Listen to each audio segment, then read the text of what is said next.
Hey everyone, it's John Heath here again for Milton Rose Learning with another Let's Learn video on A Handmaid's Tale historical context.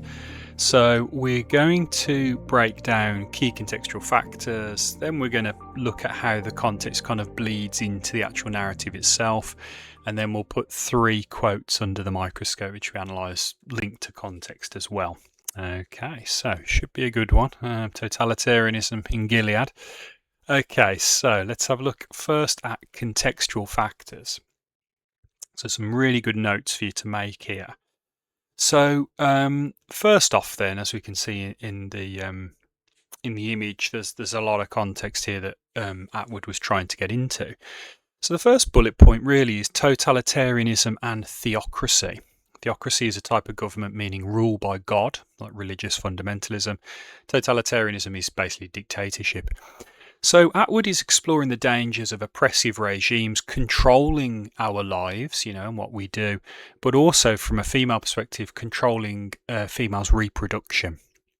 So it reflects anxieties about religious fundamentalism, which was kind of coming together in the late Cold War, especially through the Soviet invasion of Afghanistan in 1979. And she's very keen for the novel to kind of explore that kind of theme. Okay.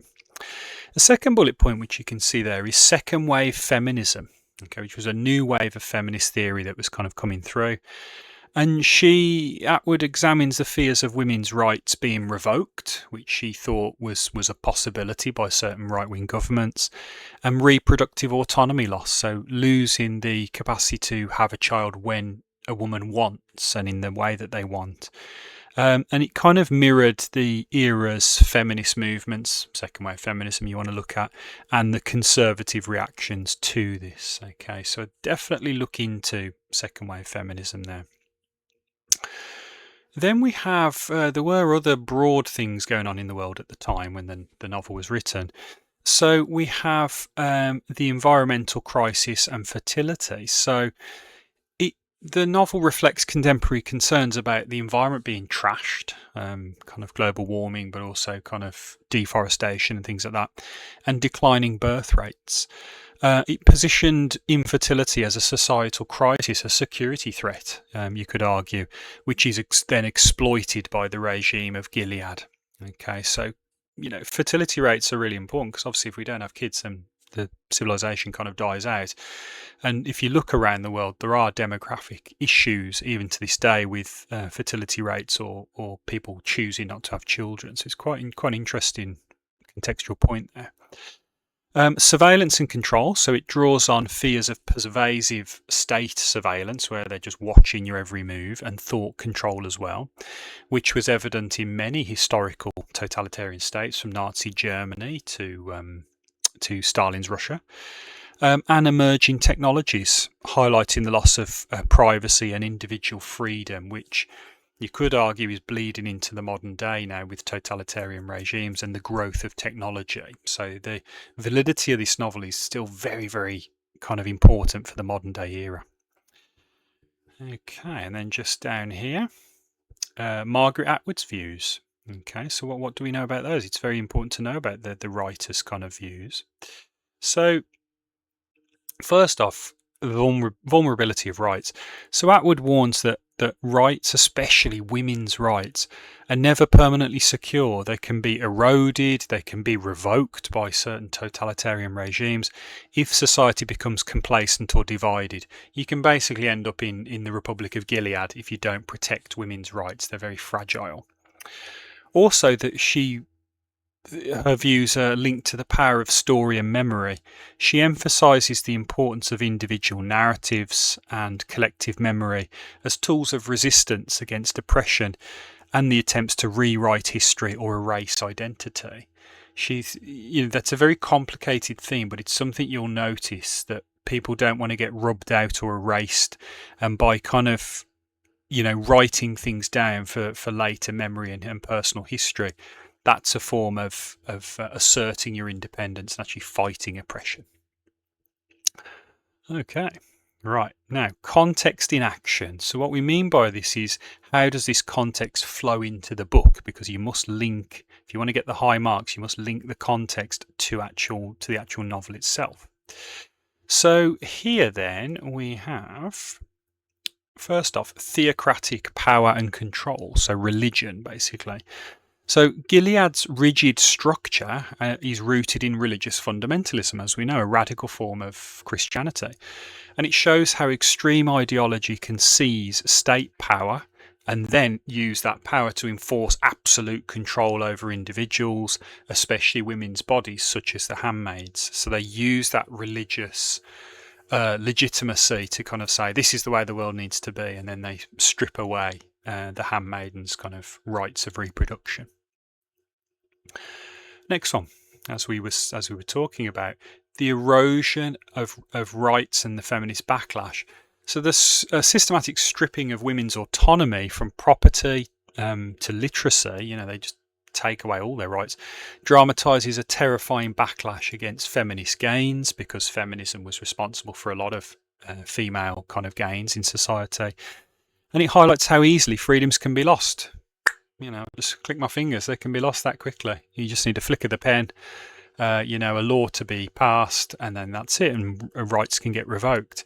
So they're extremely fragile, and the handmaiden's rights being revoked kind of highlights that very, very clearly. Okay.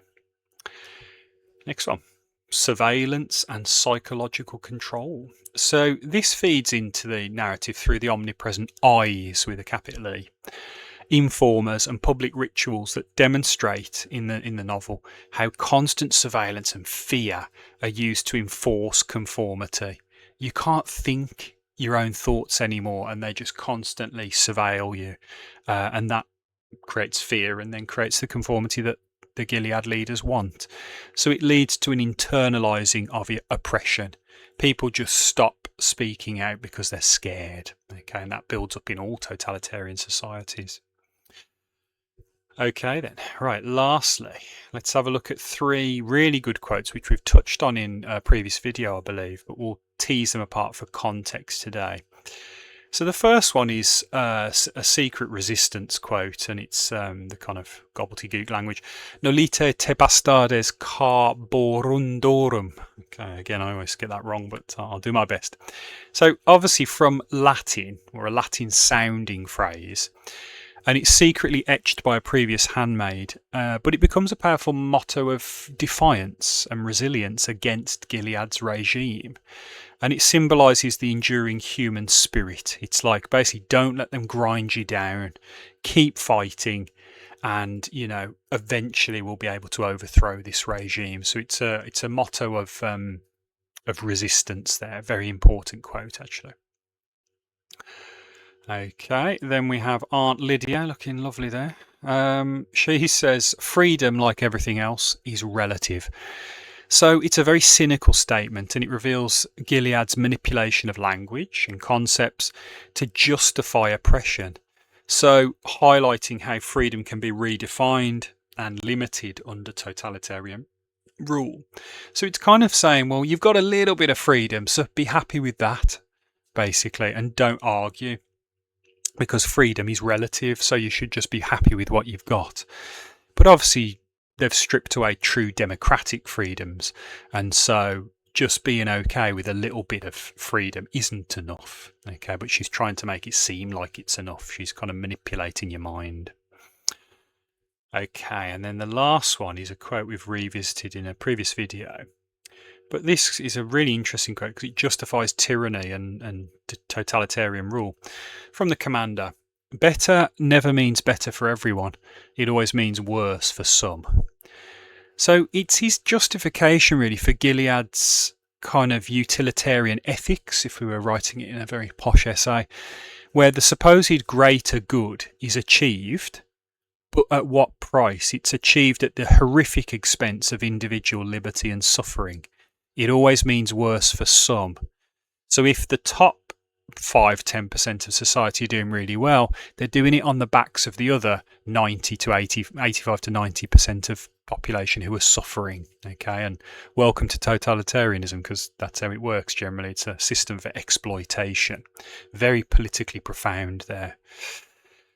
Okay, right, so hopefully you found that context video quite interesting, and things that you can tease out now in your independent research to get the high marks. Okay, one big tip would be, remember, with context, make sure you link it to your language analysis, otherwise you won't unlock the marks. So please do try and link the two together.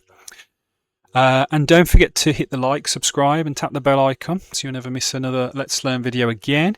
Share it by all means with all your friends, and please, if anything's been useful in this video, please do pop it in a comment, and we'll always do our best to reply. And it just remains to say, obviously, thanks for listening, and we'll see you soon. Take care.